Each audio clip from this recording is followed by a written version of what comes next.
Bom, esse aqui eu sempre falo assim, que esse é o slide mais ingênuo que a gente pode ter, é a nossa biografia. Isso aqui não faz diferença nenhuma, porque isso aqui é o nosso passado e a gente tem futuro pela frente.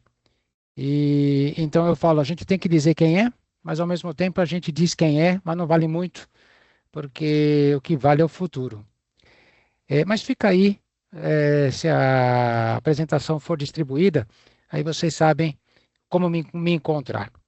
É, é, as aplicações da computação quântica, elas passam aí, como disse você, Alexandre, pela inteligência artificial, mas também vai por um monte de outras coisas. A gente pode ter baterias, a gente pode ter melhor, uma segurança cibernética melhor, desenvolvimento de proteínas, desenvolvimento de drogas, fertilização, sistemas de fertilização.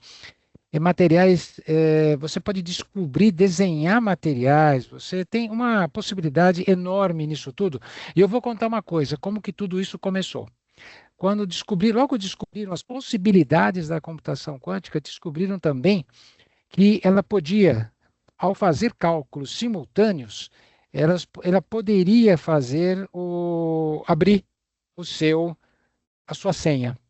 E isso realmente ela faz com tranquilidade. Então, qualquer senha hoje está vulnerável à computação quântica. Mas por que que a senha é vulnerável? Porque vamos supor que você tem uma senha lá com 6 algarismos. É comum de banco. Você tem lá uma senha de 6 algarismos. Você precisaria testar.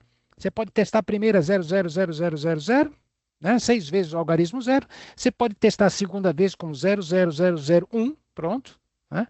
Você pode testar 0000011, tá? Você pode fazer 000111. Você pode ser 001111, 01111 e finalmente 111111. Pronto. Você testou todas as possibilidades com um, agora faça isso com dois, com três, com quatro, com cinco, com todas as possibilidades. Se você fizer isso, vai dar 1 trilhão de anos. E o planeta só tem 14 bilhões de anos. Então é mais do que a existência do universo. E é por isso que a senha hoje é relativamente segura. Agora, o que, que a computação quântica permite? Fazer cálculos em paralelo, simultâneos. Então, todo esse 1 trilhão de anos se resume em poucos minutos, né? Poucos segundos. E é por isso que o algoritmo de Shor, em homenagem ao Peter Shor, ele descobriu o primeiro algoritmo. Depois ele falou assim: olha, o dia que tiver computação quântica, isso vai ser uma beleza. Mas ele fez isso em 94. Em 94, a gente não sonhava ainda ter computação quântica. Mas ele falou assim: olha, o algoritmo está pronto, tá? Algoritmo de Shor, o meu algoritmo está pronto. A hora que você tiver o computador, todas as senhas estão vulneráveis. E é por isso que é tão interessante, porque atrai tanto as pessoas saber que a gente está com essa vulnerabilidade. Então é sério, não é uma discussão acadêmica. E aí eu gosto muito desse slide onde você tem 3 pecinhas de um quebra-cabeças. A gente precisa de superposição, a gente precisa de emaranhamento e a gente precisa interferência. É só isso. Com essas 3 pecinhas de quebra-cabeça, a gente monta um computador quântico. Superposição de estados quânticos, a gente tem emaranhamento ou entrelaçamento quântico, que está no meio, e a dualidade, de onda partícula aqui, que é bem interessante. Então, a gente vai para o próximo slide, e no próximo slide a gente vê que, olha, essa coisa de ter superposição de estados quânticos, ela foi definida em 1935. Caramba! E eu fiz o quê aqui? Eu trouxe para vocês o paper seminal, o paper que deu origem a isso daqui. Foi feito pelo Schrödinger, em 1935. E ele disse o quê? Ele disse o seguinte, que existe o um, existe o zero, e pode existir o um e o zero ao mesmo tempo. E é isso que é a superposição de estados quânticos. Eu posso ter duas coisas ao mesmo tempo. Vocês se lembram que na escola a gente falava assim, que duas coisas não podiam estar no mesmo lugar no espaço ao mesmo tempo? Então, tá errado.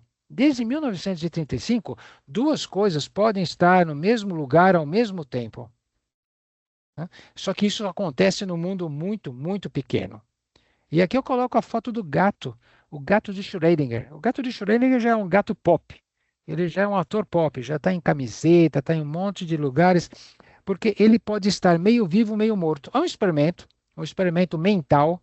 É melhor as pessoas não inventarem de fazer esse experimento de verdade, né? Vai capaz de matar o gato, porque a gente vive no mundo clássico. Mas se a gente tivesse uma analogia com o mundo quântico, a gente teria o gato vivo e o gato morto ao mesmo tempo. E é verdade. É tanto é verdade que a gente está fazendo já os computadores quânticos, e os computadores quânticos fazem isso. Então eu sempre falo para as pessoas: olha aonde chegamos, onde estamos hoje.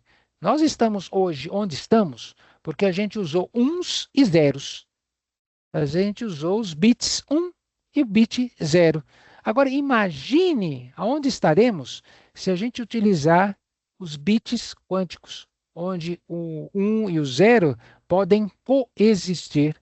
E é por causa dessa coexistência que a gente consegue de velocidades muito maiores de cálculos, cálculos em paralelos e tudo mais.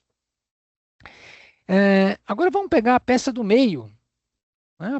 A pedrinha do meio do quebra-cabeça que falava em emaranhamento ou entrelaçamento quântico. E aqui vem 1964, o John Bell. O John Bell descobriu que uma coisa que acontece aqui pode acontecer simultaneamente em Marte. As coisas estão entrelaçadas, elas acontecem ao mesmo tempo. Quando o Einstein morreu, no meio da década de 50, ele morreu dizendo que isso era impossível. Esse foi um dos grandes erros do Einstein. Ele falava que isso era uma ação fantasmagórica à distância. Eu acho muito legal isso.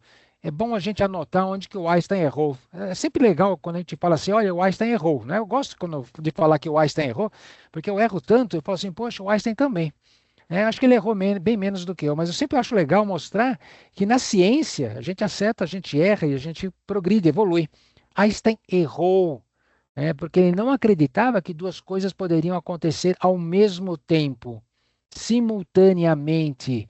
Não é uma questão de velocidade da luz, é que elas nascem juntas e permanecem juntas. Então a gente tem a simultaneidade. Então eu posso fazer cálculos em paralelo graças a isso. E é graças a isso, né, que em 1997 a gente fez o primeiro teletransporte. Eu gosto sempre de mostrar esse paper, 1997, porque tem muita gente que pensa que teletransporte é coisa de ficção científica, Star Trek, Jornada nas Estrelas.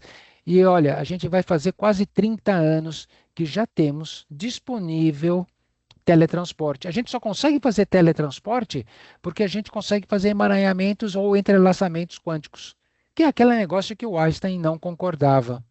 Olha, a gente já tem quase 30 anos da possibilidade de fazer teletransporte. Lógico que teletransportar uma pessoa é muito complexa, é muito grande, ela foge do mundo do infinitamente pequeno, do mundo quântico. Mas partículas, nada impede que a gente faça teletransporte de partículas. Inclusive, os chineses conseguiram fazer teletransporte de partícula para uns satélites que eles têm em volta da Terra. Eles pegam uma partícula daqui e mandam para lá. Então, conseguem fazer teletransporte de partículas. Isso aí são experimentos bastante conhecidos. Então, eu chamo sempre a atenção. Pessoal, não tem nada de novo aqui. Teletransporte é algo bastante usual. E na computação quântica, a gente usa dessa propriedade para fazer cálculos em paralelo. Então, aqui eu mostro, né? Aqui a primeira partícula que foi emaranhada e foi feito esse teletransporte foi de uma partícula com massa zero, que é o fóton. Hoje a gente já faz partículas com massa, o que é bem elétrons e tudo mais. Então, a gente consegue fazer emaranhamentos, entrelaçamentos e teletransportes. E por fim, eu preciso fazer interferência quântica. Interferência quântica, eu preciso ir para 1925. É tão moderno quanto 1925. Ontem, De Broglie, o francês De Broglie, ele descobriu que um elétron ele pode ser uma partícula, ele pode ser uma onda também. Então, depende de como eu observo. O observador dentro do mundo quântico, ele interfere, ele altera o estado. É diferente de você na vitrine, você numa janela olhando o carro passar e o carro bate. Você fala assim, não tenho nada a ver com isso. Estou assistindo aí uma batida de dois carros. Na física quântica, não. Na física quântica, você sempre faz parte do fenômeno, enquanto que na física clássica você consegue observar o fenômeno. Mas na física quântica, não. Na física quântica, você é parte do processo. Então, o que que a gente consegue fazer com isso, pessoal? A gente vê que se a gente juntar uma partícula, pode ser duas, três, quatro, existe a superposição de estados quânticos. Eu consigo fazer isso em vários lugares ao mesmo tempo. E eu consigo fazer interferência. Observe que existem momentos na computação quântica que eu faço interferência de um elétron com ele mesmo. É como se, por exemplo, o Francisco estivesse andando num corredor e ele resvalasse nele mesmo, né? Como se o Ari estivesse caminhando num parque e de repente ele desse um encontrão no Ari, né? Quer dizer, as partículas elas se superpõem e não só se superpõem, existem vários estados ao mesmo tempo e pior do que isso, elas interferem uma na outra. É graças a essas propriedades muito bizarras que a gente consegue ter a computação quântica, né? Então, é graças a você colocar tudo isso num mundo extremamente pequeno, em locais extremamente frios, livres de qualquer interferência, onde você pode permanecer no reino do mundo quântico, é que você consegue fazer esses cálculos.